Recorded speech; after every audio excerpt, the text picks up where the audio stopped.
So a couple years ago, my wife and I traveled to Amsterdam and to Holland to visit a couple of friends. And there was no way I was traveling all the way to Holland and not climbing the Excalibur climbing wall. One thing I did discover about climbing the wall is you had to have lead climbing experience before climbing it, which I didn't have. However, before traveling over there, I'd watched a bunch of videos on YouTube and read some books on how to lead climb.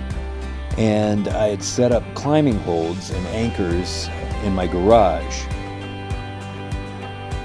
So I'd practice in my garage, climbing up one wall, traversing the ceiling, and then climbing down the other, all while clipping in quick draws and rope.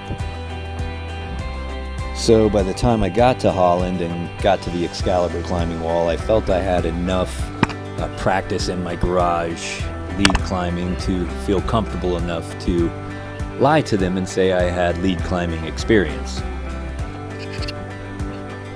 I don't recommend that anybody do it that way and do it on their own. I recommend that people actually get climbing experience from instructors and do it the correct way.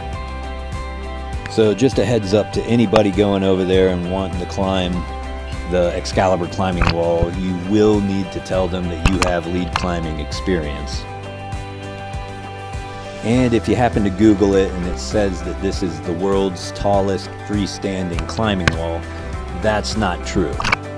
The world's tallest freestanding climbing wall is actually in historic Banning Mills. It's in Georgia, and I've climbed that as well.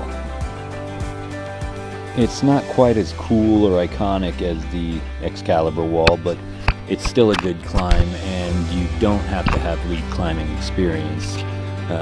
It's just top rope.